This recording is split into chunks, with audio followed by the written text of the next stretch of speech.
Hi all, അസ്സലാമു അലൈക്കും. അപ്പം നമ്മൾ ഇന്നൊരു റവ കേസരിയാണ് ഉണ്ടാക്കാൻ പോകുന്നത്. അതിനായിട്ടൊരു പാൻ അടുപ്പത്ത് വെച്ച് കുറച്ച് നെയ്യ് അതിനകത്ത് ഒഴിച്ചിട്ട് അണ്ടിപ്പരിപ്പും കിസ്മിസും അതിനകത്തിട്ടൊന്ന് മൂപ്പിച്ചെടുക്കാം. എന്നിട്ട് നമുക്കിതൊന്ന് മാറ്റി വയ്ക്കാം. എന്നിട്ട് ഒരു ഗ്ലാസ് എടുക്കാം. ഏതൊരു ഗ്ലാസ് എടുത്താലും അതിൻ്റെ അളവിലായിരിക്കണം ബാക്കിയെല്ലാം എടുക്കേണ്ടത്. ഒരു ഗ്ലാസ് നിറയെ റവ എടുക്കുക. എന്നിട്ട് റവ ഒന്ന് നമ്മൾ അണ്ടിപ്പരിപ്പ് മൂപ്പിച്ചില്ലേ, ആ ഒരു ഓയിലിട്ട് തന്നെ നമ്മളൊന്ന് ഫ്രൈ ചെയ്തെടുത്തിട്ട് അതിനകത്ത് ഒരു ഗ്ലാസ് വെള്ളം ഒഴിച്ച് നമ്മളതൊന്ന് നന്നായിട്ടൊന്ന് ഡ്രൈ ആക്കി എടുക്കണം. എന്നിട്ട് അത് നല്ല ഡ്രൈ ആയി വരുമ്പോൾ അതിനകത്ത് ഒരു ഗ്ലാസ് പഞ്ചസാര കൂടെ ഇട്ട് നന്നായിട്ട് ഡ്രൈ ആക്കി എടുക്കുമ്പോഴത്തേക്കും നമുക്ക് നല്ല സൂപ്പറായിട്ടുള്ള റവ കേസരി കിട്ടും.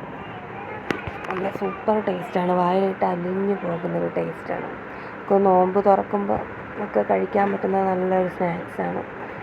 എല്ലാവരും ഒന്ന് ട്രൈ ചെയ്ത് നോക്കണം. ട്രൈ ചെയ്യാത്തവർ ട്രൈ ചെയ്ത് നോക്കണം. സൂപ്പർ ടേസ്റ്റിയാണ്,